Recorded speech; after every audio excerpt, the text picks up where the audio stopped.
La justicia electoral en México es una problemática que ha ocupado gran parte de las discusiones políticas. Los retos de la misma no solo tienen su fuente en la reforma electoral, sino en los sucesos que motivaron esos cambios. Para hablar de estos temas, nos acompañan hoy en esta mesa de debate el modelo de justicia electoral en México, distinguidas personalidades. En primer lugar, quiero presentar a la magistrada Claudia Díaz Tablada, magistrada del Tribunal Electoral de Veracruz.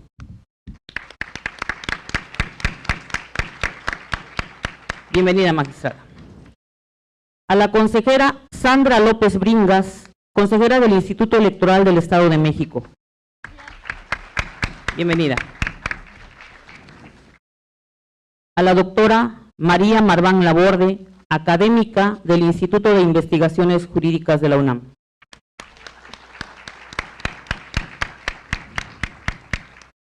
Doy la bienvenida también a quien funge como moderadora en esta mesa, a la doctora Tania Celina Vázquez Muñoz, consejera del OPLE Veracruz.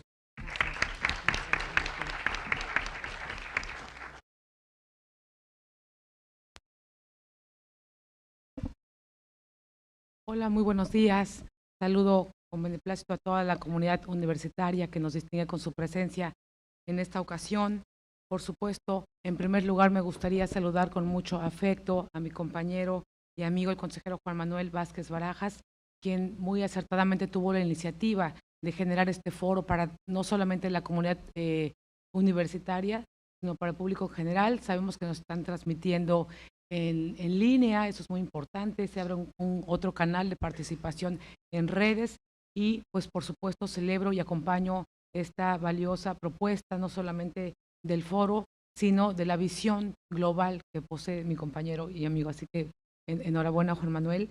Y por supuesto también saludo con mucho cariño y especial aprecio y distinción al doctor Luis Alberto Martín Capistrán, quien, bueno, finalmente nos ha abierto las puertas de esta casa, que es un referente no solamente en el Estado, sino a nivel país, y que siempre muy generosamente nos ha invitado, nos ha auspiciado, pero además de todo siempre nos ha compartido todos los foros que él lleva a cabo, y en esta ocasión, bueno, albergar un evento de manera pues conjunta con las autoridades locales, federales, creo que nos hace sentir muy especial como en casa. Muchas gracias, doctor. Me congratulo, por supuesto, tener la oportunidad en esta mañana de dialogar y de transmitir algunas ideas con las personalidades que pues acaban de mencionar, precisamente que nos acompañan en el presidium, y es para mí un honor, por supuesto, tener la oportunidad, en primer lugar, pues de saludar con mucho cariño a la magistrada Claudia Díaz Tablada, a quien por supuesto ya tengo también el gusto de conocer desde varios años y siempre precisamente en mesas de trabajo y en foros. Así que bienvenida, magistrada. Igualmente a mi colega Sandra, muchas felicidades, me das gusto que estés aquí con nosotros y por supuesto muy agradecidos contigo porque sabemos de tu trayectoria y seguramente podrás compartir con los jóvenes, la juventud de esta universidad, pues algunas ideas también que para nosotros sean relevantes. Y que le puedo decir a la doctora María Marván Laborde, aparte de que soy su admiradora, no de ahora, sino desde mucho tiempo, que bueno, doctora, es un privilegio estar con usted. Creo que los temas y el tiempo se va a acotar porque efectivamente tenemos tantos temas que podemos abordar con nuestras ponentes y las participantes de esta mesa. Simplemente me restaría, para estar en el término que aquí no está establecido, decir que bueno, que finalmente nuestro sistema electoral es una columna vertebral de los sistemas políticos, ya que pues finalmente es una fuente de legitimación del poder público. Gracias a la instauración de procesos, la tutela de la norma y la libre competencia de los actores políticos, las elecciones han encontrado un cauce institucional que ha permitido transformar el voto de la ciudadanía en escaños públicos. Así lo refería nuestro amigo alemán Dieter Nolen, como seguramente algunos de ustedes ya lo habrán leído, quien decía siempre además que el contexto hacía la diferencia. Nosotros en esta ocasión vamos a tener la oportunidad de hablar precisamente en el seno del Foro Nacional del Futuro de las Elecciones en México, también hablar acerca de el papel y el rol que juegan las autoridades jurisdiccionales en nuestro país. No es cualquier tema, finalmente nos va a dar para que se aborden varias cuestiones que me parecen relevantes, varias de las cuales, por supuesto, ya he escuchado a las que hoy están aquí en la mesa, pues debatir y decir que efectivamente, si bien pareciera para ustedes que son todavía muy jóvenes, que la justicia electoral en materia constitucional y en nuestro país es tal vez muy joven, también referir, por supuesto, que se han dado pasos muy grandes, que se han avanzado y que tal vez ustedes jóvenes ni siquiera hayan escuchado hablar del famoso Tricoel, pero bueno, es un antecedente importante que nosotros debemos tener en consideración. A lo mejor algunos de ustedes todavía siguen diciendo IFE, o a lo mejor a ustedes ya no les tocó IFE, ya solamente nacieron a partir del INE, y bueno, creo que, y del TRIFE, que ahora es el Tribunal Electoral del Poder Judicial de la Federación. Son algunas de nuestras instituciones, por supuesto, que nos enaltecen, que además a mí me llena de orgullo saber que son instituciones como, por ejemplo, el Instituto Nacional Electoral, que es pues una referencia obligada, no solamente en nuestro país, por supuesto, sino también en el resto del mundo. Entonces, que cuando llegamos a otro país nos pregunten cuál es nuestra nacionalidad, nos refieran a este tipo de instituciones, creo que también es importante. Entonces, efectivamente, hay mucho camino por andar, hay mucho que hacer, hay muchas reflexiones pues que podríamos tener aquí largos y sobre todo nutridos debates con nuestras participantes de esta mañana, y será por ello que pues les voy a otorgar el uso de la voz para que ellas pues arriben, nos hagan un planteamiento y ya después en una segunda ronda lleguemos a las conclusiones, que insisto, será complicado porque siempre habrá mucho por hacer, los retos son muchos, pero creo que con voluntad podemos transformar nuestro país. Es por ello que me complace darle entonces el uso de la voz a la magistrada Claudia Díaz Tablada, quien cuenta con el término de 10 minutos para poder compartir algunas de sus ideas con nosotros.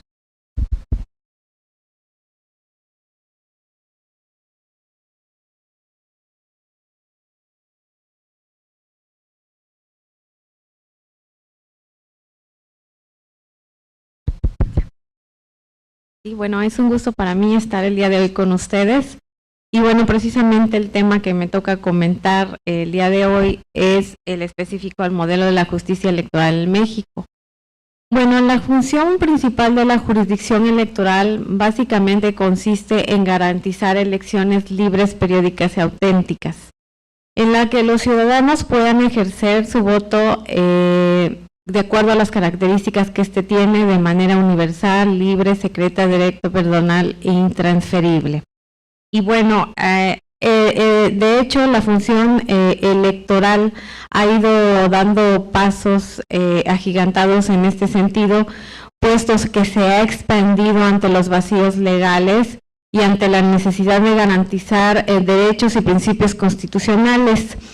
De ahí que la función va dirigida a garantizar la protección de los derechos político-electorales y asimismo derechos fundamentales relacionados con este derecho, como puede ser derecho de asociación, derecho de reunión, de libre expresión de las ideas, así como también derechos de las comunidades indígenas, el principio de paridad y de igual forma el derecho de acceso y de ejercicio en la función pública. Y bueno, los mecanismos para garantizar en este caso el adecuado acceso es prácticamente que sean que las determinaciones que emite el órgano jurisdiccional estén fundadas y motivadas, que atiendan al principio de congruencia, asimismo también que sean emitidas por un juzgador imparcial e independiente. De igual forma también una debida resolución en un periodo razonable también. Y bueno, la evolución de la justicia electoral ha ido desde el tránsito de un sistema contencioso de carácter administrativo, de autocalificación de los colegios electorales, hasta lo que tenemos actualmente, que es plenamente jurisdiccional. Y bueno, mediante la implementación de esto de sistemas de medios de impugnación que sean conocidos a través de órganos competentes para hacerlo. Y bueno, para que pudiera darse una evolución, en el transcurso del tiempo se han dado diversas reformas constitucionales que han ido aportando y fortaleciendo a lo que es nuestra justicia electoral. De manera muy breve voy a hacer un comentario respecto a estas reformas. Y bueno, a partir del año de 1977, la idea que se hizo a partir de estas reformas fue prácticamente mantener el poder del partido hegemónico en ese momento. Y bueno, se estableció un recurso de reclamación ante la Suprema Corte de Justicia de la Nación, el cual debía conocer. Sin embargo, la última palabra ahora sí la determinaban los colegios electorales, que eran integrados por las propias cámaras de diputados.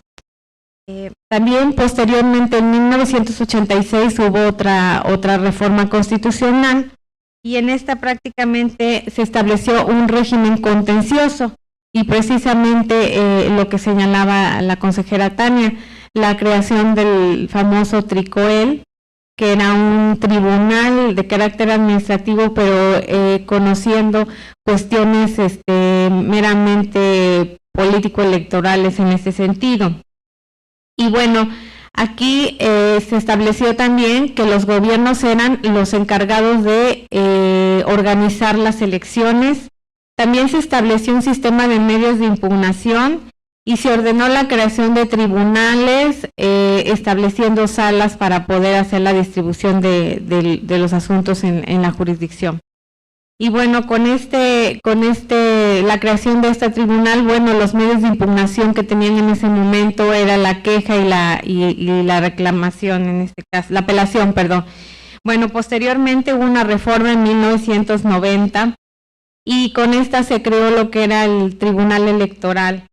Y bueno, era un organismo jurisdiccional de carácter autónomo en el que se establecía como medios de impugnación la apelación y el recurso de inconformidad. Y en este caso, bueno, la apelación conocía en relación a cuestiones de derechos político-electorales, violaciones de votar, por ejemplo. Posteriormente, en 1993 y 1994, se estableció al Tribunal Federal Electoral como la máxima autoridad en materia electoral y fue así que tendría competencia para resolver de las distintas controversias en este tema. Así, en el transcurso del tiempo, en 1996, se dio otra reforma constitucional y se estableció un sistema en el que se incorporó a la autoridad, al Tribunal Electoral, se incorporó al Poder Judicial de la Federación, ya como parte de pero como un tribunal especializado en lo que es la materia electoral. Y bueno, en este momento pues desaparecen los colegios electorales para el caso de la elección de presidente de los Estados Unidos mexicanos y se confirió la atribución de declarar la validez de la elección y de calificarla en este caso a la Sala Superior del Tribunal Electoral del Poder Judicial de la Federación.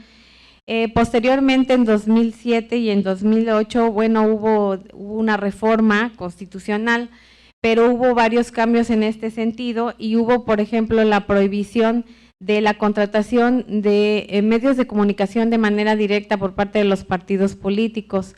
De igual forma, también se otorgaron facultades a la autoridad electoral para administrar y vigilar en relación a los partidos políticos y los medios de comunicación. También solo se pondría a difundir propaganda, en este caso institucional, cuando esta sola fuera con fines informativos y que no tuviera símbolos o voces o señales respecto a la promoción personalizada de servidores públicos. Y bueno, así también las salas del Tribunal Electoral podrían resolver respecto a la inaplicación de una norma que fuera contraria a la Constitución. Y bueno, el juicio para la protección de los derechos político-electorales del ciudadano se expandió para efecto de conocer cuestiones internas de partidos políticos. Posteriormente, en 2012 y 2013, se incorporó la figura de la candidatura independiente. Sin embargo, nada más fue a nivel constitucional porque no teníamos el andamiaje legal en donde se estructurara la manera como se iba a desarrollar estos procesos donde contendieran los ciudadanos de manera independiente en atención a la garantía que les confería el artículo 35 de la Constitución Federal. Así, posteriormente, en 2014, que es la última reforma electoral en materia electoral, pues, se dieron más cambios y ya se integró la figura de la reelección en legisladores y en elecciones municipales. De igual forma, bueno, la fiscalización se confirió exclusivamente para el Instituto Nacional Electoral y cambia la figura del IFE, Instituto Federal Electoral, a INE, Instituto Nacional Electoral, con atribuciones específicas e inclusive se les incorporan atribuciones que normalmente realizaban los institutos electorales locales. Entonces ya se plantean atribuciones muy específicas. Con la reforma legal se ordenó también la creación de la sala especializada por parte del Tribunal Electoral del Poder Judicial de la Federación y bueno, esta sala conocería de los procedimientos especiales sancionadores derivados de la violación al artículo 134 constitucional, de propaganda indebida y asimismo de actos anticipados de campaña.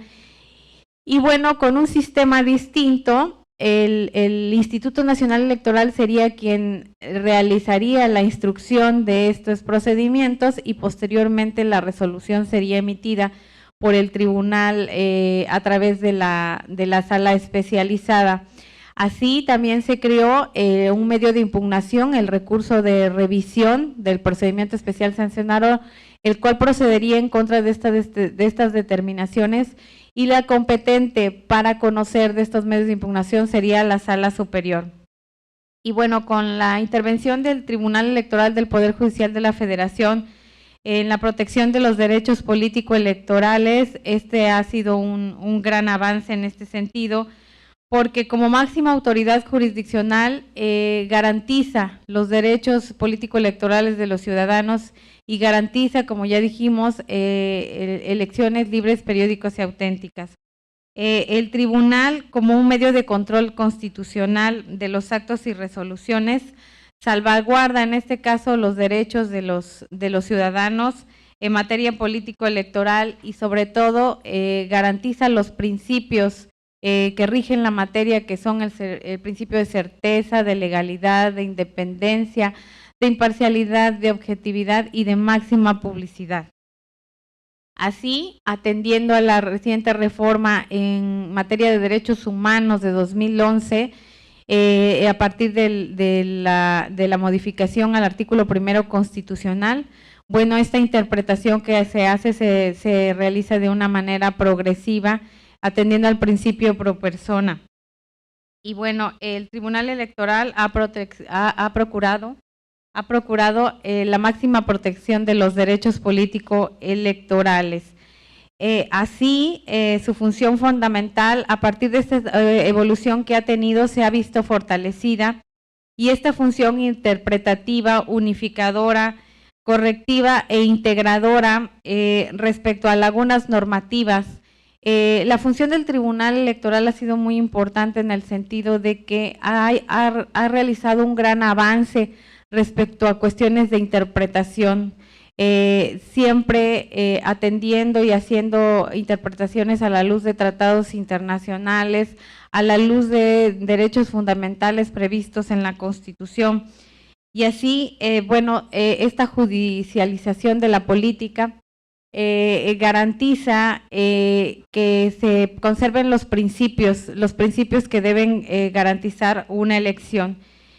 Y bueno, la justicia electoral en México podemos decir que está en un gran punto de avance y este avance pues no permite retorno, siempre va a la progresividad, nunca se va a retroceder en relación a estos avances interpretativos en favor de los derechos de los ciudadanos para garantizar derechos político-electorales, pero también en resolver cuestiones internas de partidos políticos.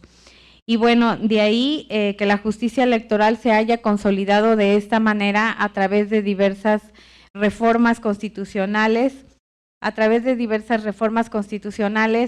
y ha garantizado que sea una mayor protección de los derechos político-electorales de los ciudadanos, que en el caso de los procesos electorales, si llegaran a presentarse conductas contrarias a la legislación electoral, estas sean sancionadas, ello a fin de garantizar la equidad en la contienda en relación con el resto de fuerzas políticas y de candidatos en este caso. Y bueno, esto es muy importante, puesto que fortalece nuestra democracia.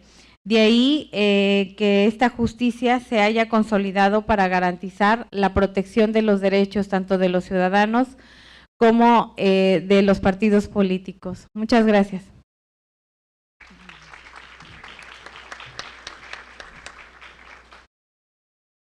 Turno de la consejera Sandra López Bringas. Gracias. Gracias, muy buenos días a todas y a todos. En especial quisiera agradecer de manera particular a las autoridades de la Universidad Cristóbal Colón por la invitación a participar en este importante foro, así como al órgano público electoral del Estado de Veracruz, en particular al consejero electoral, el maestro Juan Manuel Vázquez Barajas, y a quienes integran el Consejo General de dicha institución, que en esta mesa está representada por la doctora Tania Cecilia Vázquez, que es moderadora de esta mesa.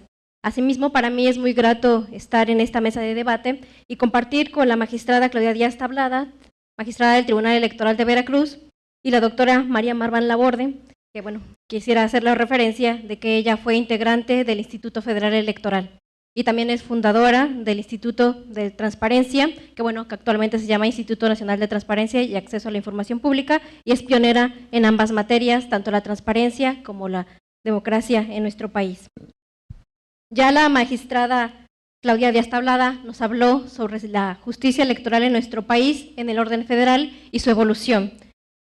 También quisiera comentar, agregado al orden federal, que en el orden local también existen tribunales electorales locales. En cada una de las 32 entidades federativas existe un órgano electoral que dirime controversias en las elecciones de gobernador e integrantes de congresos de los estados y como de integrantes de los ayuntamientos. Esto también fue a partir de la reforma de 2014, el cual ya da una competencia autónoma a cada uno de esos tribunales electorales en cada una de las entidades federativas. Y bueno, actualmente el Tribunal Electoral del Poder Judicial de la Federación, al que hizo ya referencia la magistrada, cuenta ya con una consolidada de acreditación en nuestra democracia mexicana, puesto que sus resoluciones han dotado de certeza la impartición de justicia electoral y han contribuido a la legitimidad de los cargos de elección popular y también al desempeño de las autoridades electorales, como los órganos administrativos, para adoptar que sus decisiones han sido firmes y de acuerdo a la legalidad. El Tribunal Electoral del Poder Judicial de la Federación destaca en su haber de un acervo importante de sentencias que en el ánimo garantista y progresista han destacado en materias como la perspectiva de género, los derechos de los pueblos y comunidades indígenas, la transparencia judicial, y así como el análisis de convencionalidad y la tutela de los derechos político-electorales. Ahora bien, todo organismo electoral lo que pretende es posicionarse ante la sociedad, generar esa confianza en la perspectiva de los ciudadanos y hacer un papel positivo en el fortalecimiento del Estado democrático. Y uno de esos mecanismos para poder hacer la promoción de la democracia y el desarrollo de la sociedad es a través de un mecanismo de apertura. Ya el tribunal ha establecido sentencias que han sido progresistas y garantistas en nuestro sistema de desarrollo democrático, pero faltaría hacer la conexión de esas sentencias a través de mecanismos de apertura, a lo que bueno yo denomino gobierno abierto. El gobierno abierto, de acuerdo a la Organización de Cooperación y Desarrollo Económico, está conformado por todas aquellas acciones en donde la autoridad transparenta el ejercicio de sus actividades, hace accesible los servicios y provoca que sea confianza y información gubernamental. Asimismo, es la capacidad que tiene esa autoridad para responder a nuevas ideas, demandas y necesidades de la sociedad.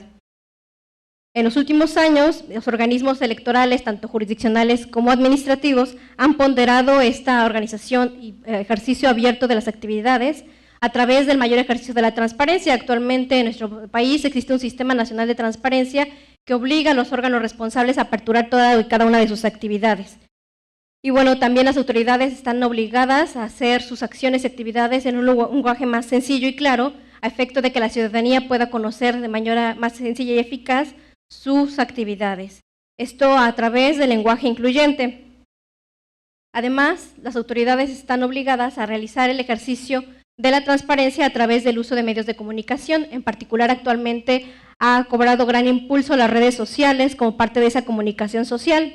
También las autoridades electorales, en particular el Tribunal Electoral del Poder Judicial de la Federación, ha sido crítico en todas sus resoluciones y ha fomentado la apertura de esa información a través de programas de radio y televisión, en donde se hablan de diversos tópicos en la materia electoral. También ha impulsado observatorios electorales y, bueno, como en este espacio también se pondera la organización de ciclos de conferencias y foros con temas en la materia electoral. No obstante, la perspectiva de las autoridades en materia electoral, en particular las jurisdiccionales, también debe de incluir un marco regulatorio y la organización de un gobierno que dialoga con la ciudadanía utilizando nuevas tecnologías. Es decir, sistematizar servicios para que abonen a esa transparencia y generar políticas públicas abiertas que generen confianza en la ciudadanía. En este contexto no cabe duda que el Internet y las tecnologías de la información y la comunicación han sido un gran aliado para el desarrollo democrático de nuestro país y en particular de la democracia participativa, a través de que la ciudadanía participe y cuestione la labor de las autoridades jurisdiccionales y también de las administrativas. Y desde esta perspectiva, la impartición de justicia, que es una de las columnas vertebrales, como ya lo mencionó la magistrada, debe evolucionar a la par del avance tecnológico para hacer la conexión con la ciudadanía y generar en ella la confianza a las autoridades jurisdiccionales. En ese sentido, se deben de modificar los esquemas tradicionales, abriendo la tarea fundamental de tutelar los derechos político-electorales. Uno de esos tópicos es a través de la sistematización de justicia en línea, en donde el usuario pueda hacer seguimiento al ejercicio de su derecho a ser justiciable y pueda tener una interacción más abierta con la autoridad electoral. Otros aspectos que pueden abonar en la confianza de la ciudadanía a los órganos jurisdiccionales es a través de foros abiertos, buzones de quejas y sugerencias en donde se debata y comparte la información de la perspectiva que la ciudadanía trae consigo, las encuestas públicas, los sistemas de recepción y envío de documentos que sean más eficaces y ponderar esta confianza en la ciudadanía. Una de las opciones que veo viable que se implemente en los órganos jurisdiccionales, tanto a nivel federal como local, son las defensorías públicas en línea, en donde podamos tener un acercamiento más real en cuanto a los ejercicios de los derechos político-electorales y su tutela por los órganos jurisdiccionales. Además, también está la parte de la posibilidad de los expedientes. Muchos de los órganos electorales en materia jurisdiccional, principalmente el Tribunal Electoral y el Poder Judicial de la Federación, da publicidad a sus expedientes y una vez que han sido deliberados sus sentencias, las publican en las páginas de cada uno de estos órganos. También las deliberaciones de los jueces se transmiten ya en línea, es decir, cada uno de nosotros puede conocer el debate que se suscita en la dirimisión de controversias y la resolución que darán en ese sentido. Gracias a los medios tecnológicos también se pueden usar infografías en materia pedagógica que emiten los órganos jurisdiccionales, a efecto que la ciudadanía pueda conocer de manera más sencilla e incluyente la información que está dando y progresando en materia jurisdiccional. Asimismo, este modelo de gobierno abierto, con el impulso de la transparencia y el uso de tecnologías de la información, nos puede llevar a tener más confianza y abrir la justicia a todos los ciudadanos y ciudadanas. A la par de las tecnologías de la información, considero necesario que también se dé a conocer a la ciudadanía aspectos relacionados con la ética y la argumentación de las autoridades electorales, los cuales son una materia prima para construir la participación ciudadana en un sistema democrático como en nuestro país. Asimismo, como otro de los aspectos a considerar para fortalecer el sistema de justicia electoral en nuestro país, considero importante también configurar mecanismos alternativos de solución de controversias, en donde no solo la autoridad judicial sea la que resuelva ese conflicto, sino que las partes de común acuerdo con el apoyo de la autoridad jurisdiccional puedan lograr un acuerdo de voluntades en la que todas las partes queden satisfechas respecto de la controversia suscitada, porque a veces cuando la autoridad es la que resuelve de una u otra forma, siempre habrá alguien que quede con las ganas de que le quedaron a deber y se siente vulnerado aún así en sus derechos político-electorales. y a través de los mecanismos de solución de controversias, las partes quedarán satisfechas en el sentido en que se pueda dar en uno u otro. Muchísimas gracias, eso sería todo de mi parte.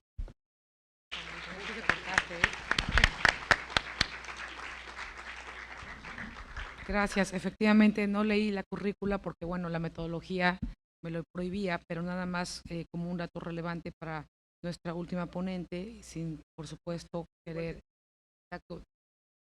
Pero bueno, ya tú lo dijiste, Sandra, nada más porque estás hablando precisamente sobre temas tan importantes de gobierno abierto, que me parece también fundamental hacia donde lleva este foro, que también es la base.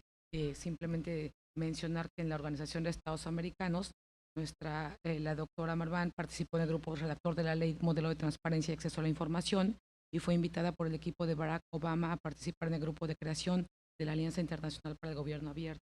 Me parecía relevante mencionarlo, doctor. Por eso agradezco, Sandra, y tiene usted los...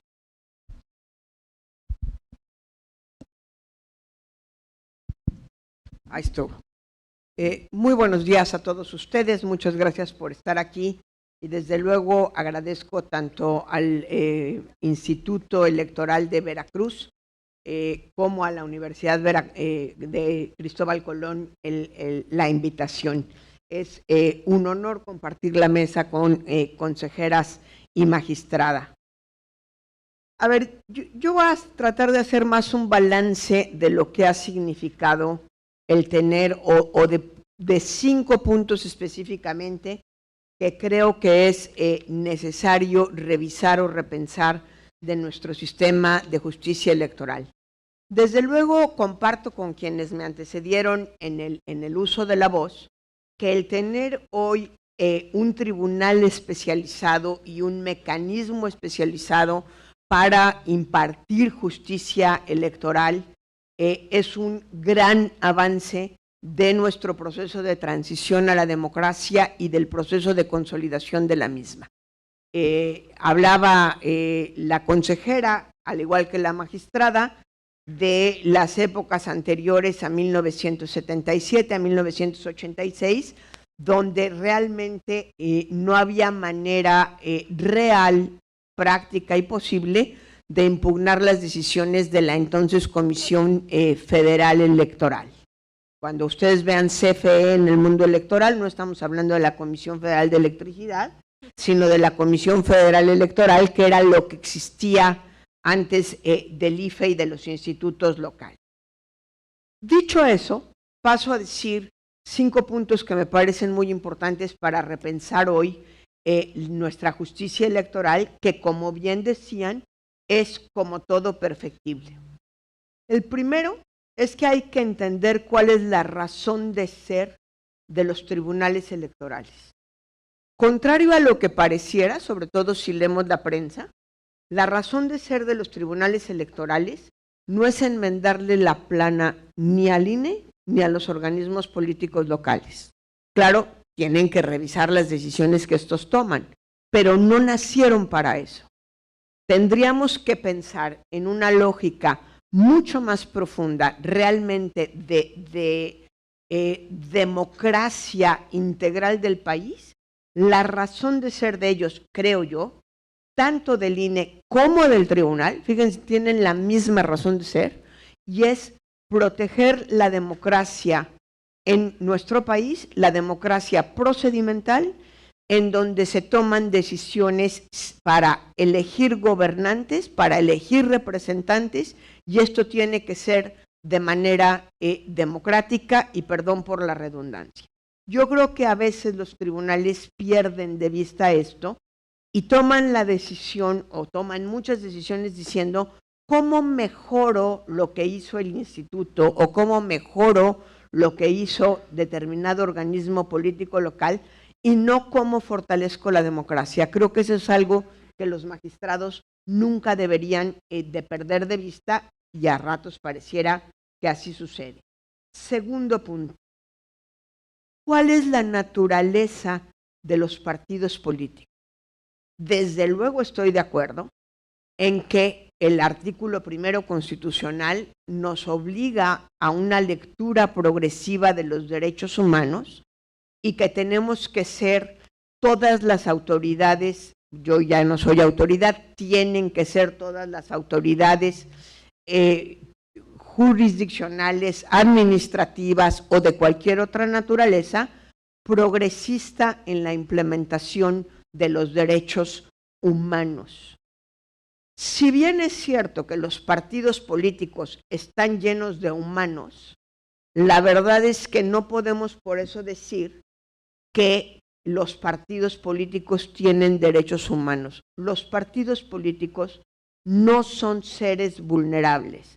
Los partidos políticos son maquinarias sumamente poderosas, por naturaleza ambiciosas, y esto creo que no lo deberían de perder de vista los tribunales cuando hacen algunas interpretaciones.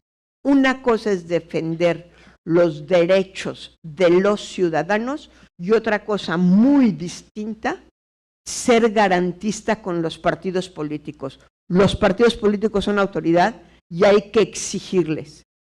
No sé si necesiten protección. No quiero decir en el sentido de la vulnerabilidad de una persona que se enfrenta a la maquinaria del Estado. Los partidos políticos son maquinarias muy poderosas, muy mañosas, en donde muchas veces solicitan protección cuando en realidad lo que están pidiendo es permiso para hacerle fraude a la ley. Y creo que eso es algo que tenemos que tener mucho cuidado en la implementación de la ley. Tercero, después de más de una década del modelo de comunicación política del que ya nos hablaba la magistrada, creo que es momento de revisar si de verdad está sirviendo para fortalecer la democracia, que es la razón de ser de nuestras autoridades electorales, el que la autoridad administrativa y jurisdiccional se meta a juzgar el contenido de la propaganda de los partidos. En mi modesta opinión, y reconozco, no soy abogada, en mi modesta opinión, lejos de fortalecer la democracia, la hemos debilitado. Hoy no tenemos una mejor democracia que en 2007 o en 2008. Hoy no tenemos mejores partidos que en 2007 o en 2008.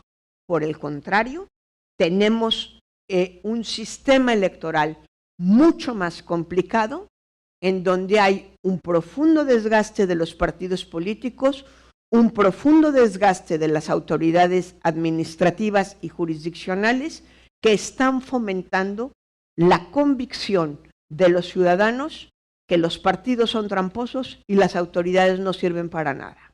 Y me refiero específicamente a cuando la autoridad se ha metido y empezó a meterse a partir de una decisión jurisdiccional en lo que dicen y hacen los partidos en los procesos de campaña. No me refiero al hecho de que tengan acceso a radio y televisión de manera gratuita, que tengan la prohibición de comprar, sino a juzgar los contenidos de la campaña.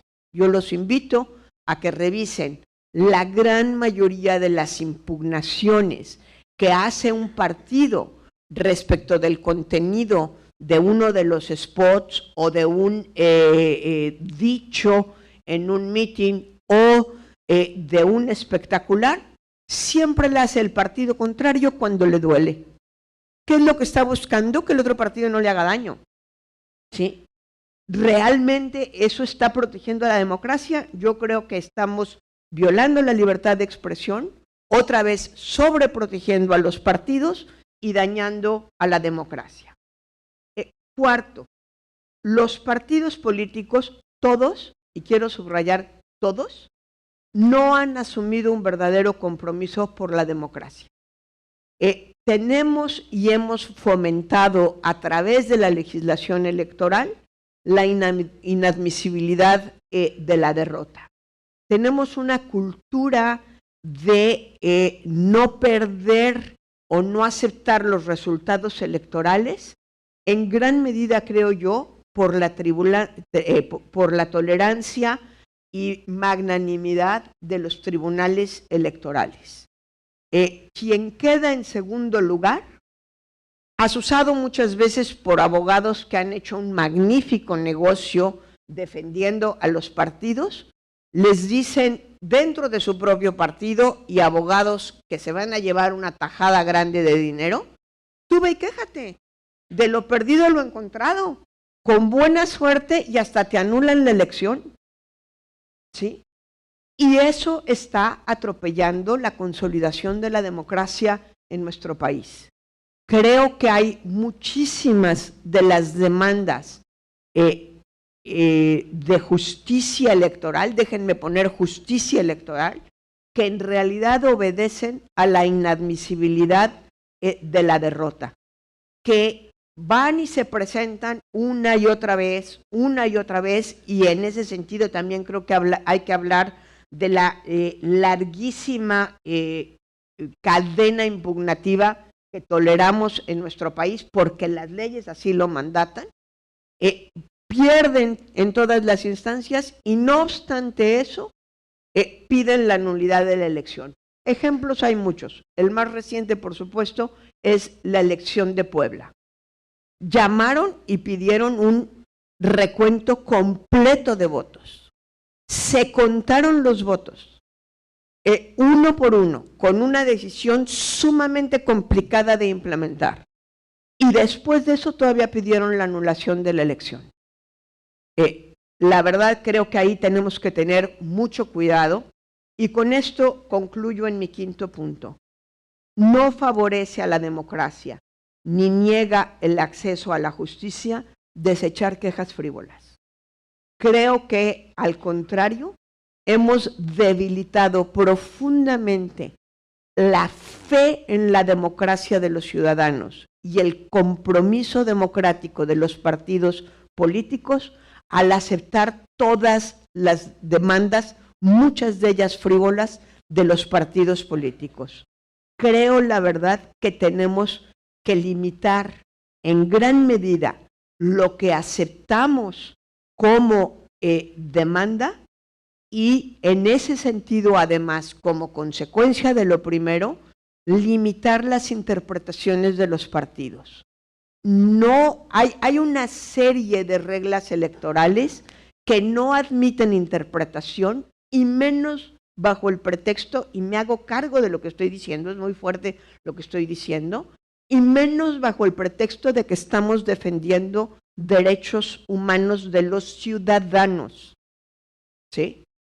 El ejemplo más claro que tenemos es la decisión que estuvimos a punto de ver de garantizarle al PES el registro o de tirar la decisión del INE de decir no tiene registro electoral.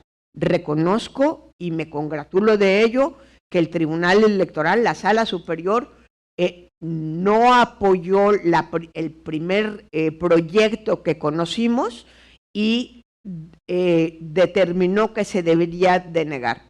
Fíjense ustedes, o confirmar la decisión del INE. La Constitución, y por eso nos sirve para ejemplificar todo lo que estoy diciendo, la Constitución es muy clara. Dice, el partido que no obtenga 3% en cualquiera de las 3 elecciones federales, diputados, senadores o presidente, pierde el registro. No hay lugar para la interpretación, es aritmética. La aritmética no se interpreta. 3 es 3, no es 2.9, no es 3.000001. 3 es 3. ¿Sí?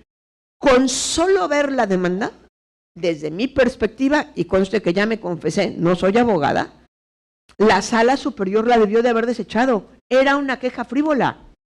¿Sí? No había manera de decir vuelvan a contar votos, párense de cabeza, busquen en un rincón, a lo mejor le llegamos. No había manera de llegarle al 3%. Con el solo verla, la debió de haber desechado. Se acepta, se admite, y 4 o 5 meses después, se tardan 4 o 5 meses en resolver. No es más negar el acceso a la justicia eso. ¿Cuántos recursos humanos y de dinero costó tener esa demanda 5 meses detenida? La verdad es que era mucho más justo haberla visto y haber dicho, se desecha por claramente frívola. nuestros tribunales no se atreven a desechar las cosas por claramente frívola.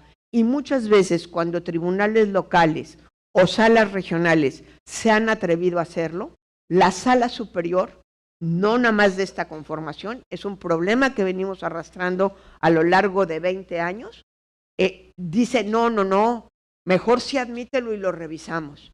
Muchas de esas veces la resolución es la misma que había sido desde el principio. Estas situaciones creo que están minando nuestra democracia, sobre todo en dos cosas, y cierro con lo que empecé: en la confianza de los ciudadanos, en la democracia y en las autoridades electorales, y en fomentar la conducta antidemocrática con la que todos nuestros partidos, subrayo, todos nuestros partidos, se presentan a los procesos electorales. Muchísimas gracias.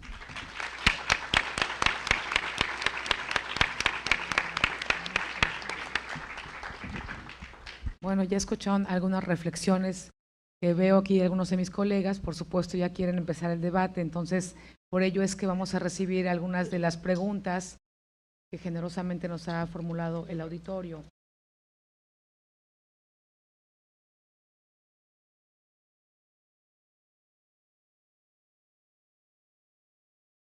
Hay dos preguntas que nos formula Elena Morales, del auditorio. La primera de ellas es: ¿por qué se permite la creación de partidos estatales, así como nacionales, sin restricciones? Y la segunda es: ¿por qué se permite a un candidato participar más de una vez en diferentes partidos? No sé cuál desee responder cada una de ellas.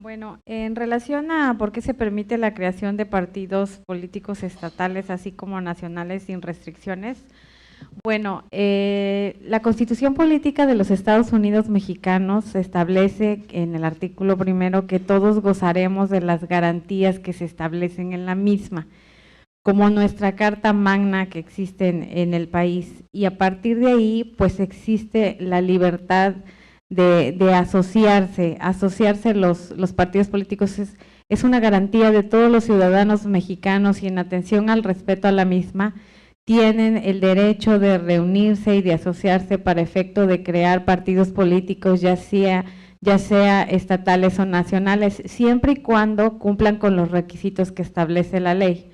Esto a fin de poder participar en la vida política del país. Y bueno, respecto a la segunda, ¿por qué se permite a un candidato participar más de una vez en diferentes partidos? Bueno, dentro de los derechos político-electorales de los ciudadanos se encuentra, contempla varios derechos. Estos derechos políticos son muy amplios y no solamente se limita el derecho de votar y ser votado previstos en el artículo 35 de la Constitución Federal, sino que también está el derecho de asociación y afiliación. Entonces, los ciudadanos, tal y como sea su voluntad, afiliarse a un determinado partido político y contender en el mismo, también tiene ese derecho de desafiliarse de ese partido político y poder identificarse con una ideología distinta y a partir de ahí poderse afiliar a un partido distinto. Entonces, en un principio podrían pensar, bueno, ¿por qué participa primero por un determinado partido y posteriormente está en otro? Porque esto está basado en el derecho de todos los ciudadanos mexicanos que garantiza la Constitución política. Y bueno, no sé si quiere comentar algo en relación a esto. Muchas gracias. A ver, contesto las dos preguntas y que en realidad van a ser tres porque hay otra muy parecida, que tiene que ver con las facilidades para la creación de partidos estatales y nacionales sin restricciones, decía la primera pregunta. La otra que está acá dice: la existencia de tantos partidos políticos y la facilidad con la que se permite la creación de los mismos, ¿dañan o no dañan la democracia? Primero les querría yo quitar este prejuicio En México no es nada fácil formar partidos. Es de las legislaciones internacionales, o de las legislaciones que existen en el mundo, porque no es propiamente derecho internacional, las que ponen más restricciones para generar partidos. En México es muy difícil generar partidos. ¿Qué es lo que pasa? Que en México ponemos muchas restricciones para generar un partido, pero una vez que se crean les damos un chorro de dinero, ¿sí? Le damos un mundo de prerrogativas. Normalmente la lógica es al revés en el mundo. Organícense todo lo que quieran en respeto a lo que decía la magistrada, libertad de asociación, de pensamiento político, pero no les vamos a dar ni tanto dinero público ni tan fácil. Entonces, en realidad en México tenemos el sistema al revés. ¿Cuántos son muchos y cuántos son pocos partidos? Pues bueno, evidentemente un sistema no es democrático si nada más tiene un partido o si nada más tiene un partido que compite, que es el sistema hegemónico, y de 2 en adelante es democrático hasta donde llegamos al punto donde hay tantos partidos y el voto tan dividido que esto ya no funciona. Es decir, si tenemos 10 partidos que cada uno de ellos saca el 10% de la votación, tenemos un desastre de gobernabilidad, ¿sí? Entonces, ahí hay que, como decía Sartori, no nada más es contar el número de partidos, sino aprenderlos a contar de manera inteligente, viendo cuál es la fuerza electoral y en los congresos de los partidos políticos. La siguiente pregunta. ¿Por qué se permite participar a un mismo candidato en diferentes partidos? Aquí no entiendo la pregunta y la voy a contestar de las 2 maneras en las que se puede entender. No entiendo si la preocupación de quien nos hizo esta pregunta es ¿por qué se permite que un candidato salte de partido en partido y podemos tener alguien que participó en el PRI, luego en el PRD, luego en Morena y hoy es presidente de la República, o el mismo recorrido con lo que ustedes quieran como diputado, como candidato?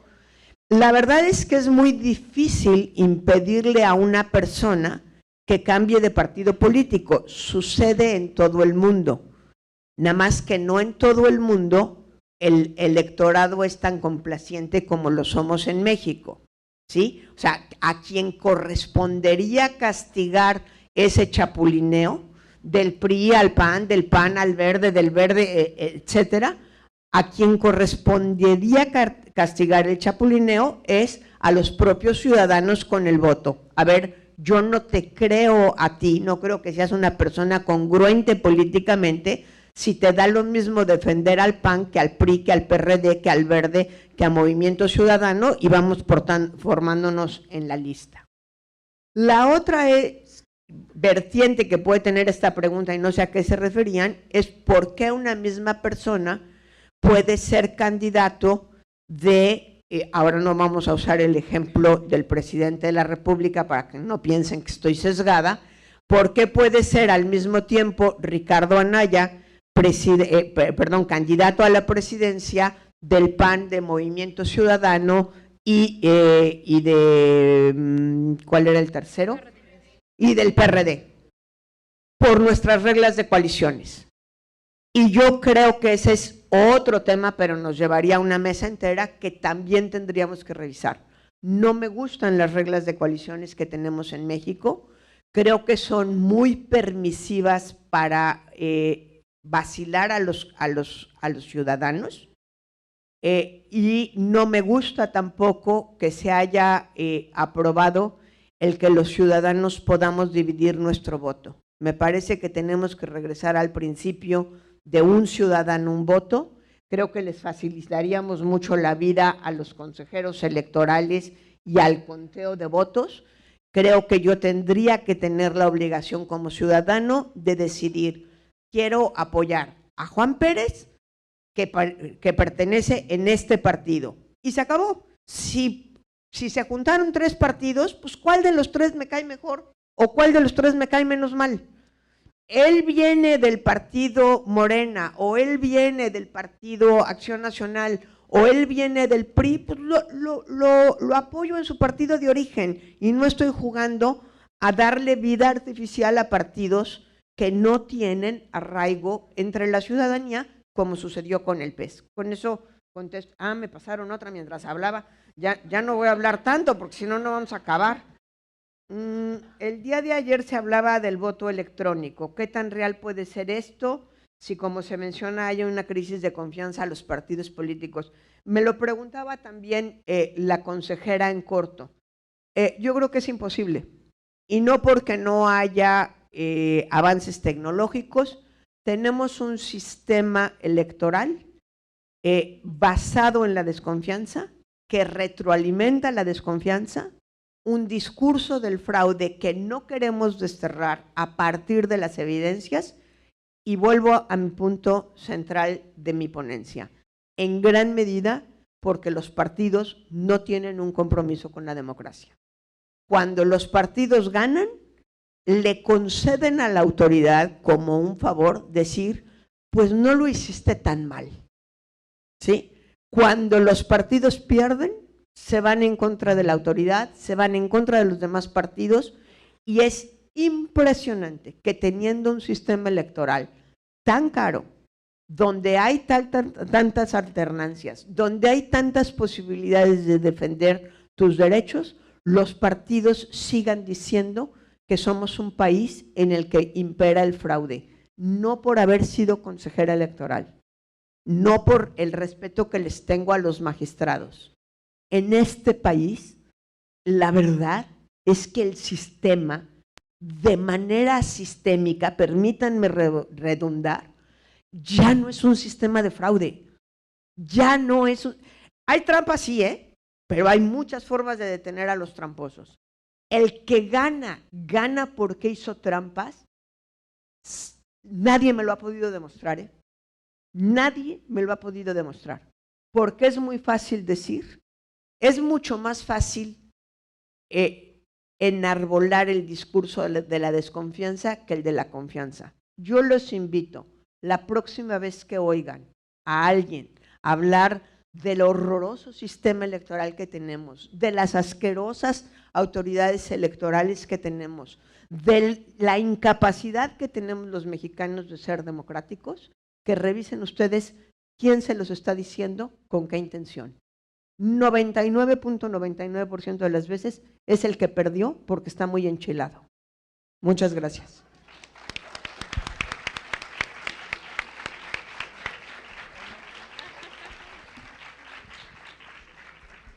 Gracias. Bueno, la pregunta que formulan es ¿cuál es el balance entre publicar la construcción de un proyecto de sentencia y hacerlo una vez circulado entre las magistraturas? En primer lugar, hacer públicos proyectos de sentencia no se encuentra dentro de los elementos que se deben de hacer públicos de acuerdo a la normatividad de acceso a la información y transparencia. Quien lo hace a título personal y no como integrante del órgano colegiado. Entonces, en ese sentido, de hecho, la construcción de proyectos y la resolución, esa sustanciación que se realiza antes de tomar una determinación, está protegida por la Ley General de Transparencia y Acceso a la Información Pública, y que quien hace o publica ese tipo de información lo hace a título personal. Solamente cuando se toma una resolución en pleno, a través del órgano colegiado, ya sea por mayoría o por unanimidad, es cuando ya la ciudadanía puede conocer en sí las decisiones y los argumentos vertidos en ese proyecto de sentencia, que ahora se llama resolución tomada y acatada. En ese sentido, pues no está regulado que se publiquen por parte a título del órgano colegiado, sino simplemente son opciones o aptitudes de quienes pueden integrar ese órgano colegiado, pero solamente son válidas cuando se toman las decisiones en el pleno. Eso sería cuanto. Gracias.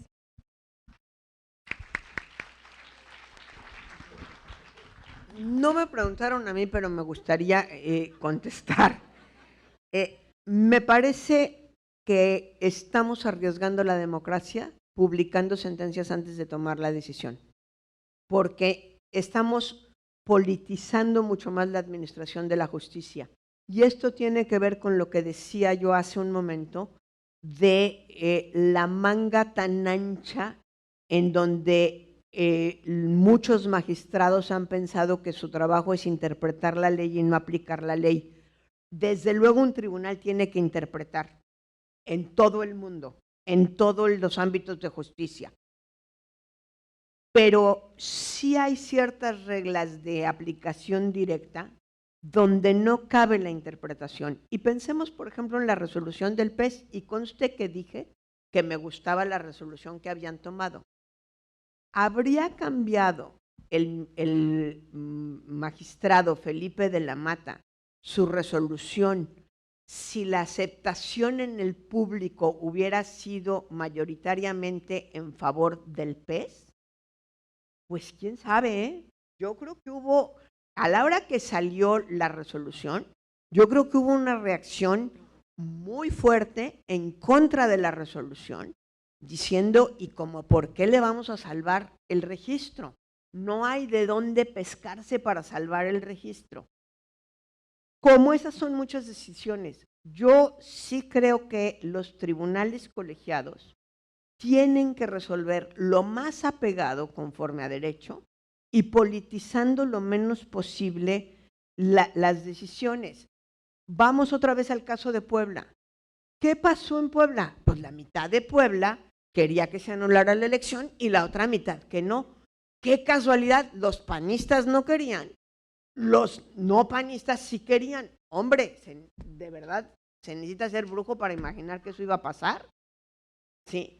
Yo creo que así como creo en la transparencia, así como creo en la necesidad de rendir cuentas, creo que los tribunales en general, no nada más los electorales, no deben politizar sus sentencias antes de tomar las decisiones. De hecho, y tengo aquí por lo menos una abogada, estoy segura, no sé si ustedes dos son abogadas también. De hecho, más bien cuando un juzgador, en términos conceptuales, se pronuncia antes de tomar una decisión, normalmente invalida la decisión. Normalmente invalida la decisión. Y recuerdo algunos casos en que algún ministro de la Suprema Corte le pidieron que se recusara precisamente por haber opinado antes de tomar la decisión. Entonces, es algo que tenemos que tener con mucho cuidado, ¿eh? La transparencia es buena, pero el nudismo no, ¿sí?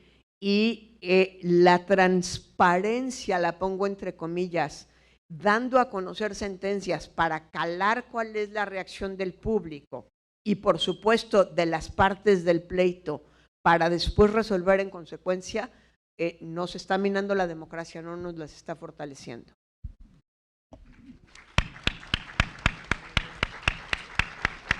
Muchísimas gracias, doctora. Sí, por supuesto, es una causa de remoción para el caso de los que somos consejeras y consejeros electorales, dar a conocer, por supuesto, el sentido de nuestro voto y pronunciarnos respecto de un asunto antes de que haya sido votado.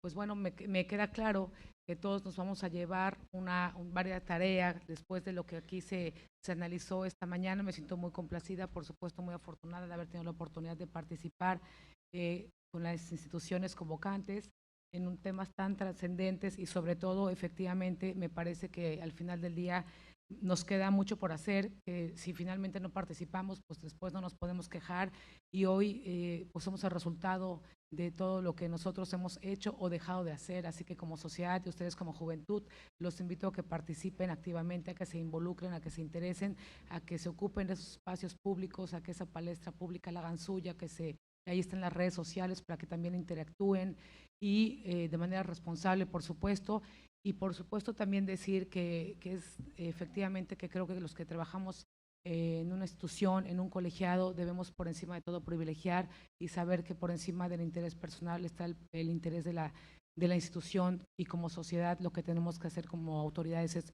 tratar de fortalecer esta justicia electoral local y por supuesto en su caso federal.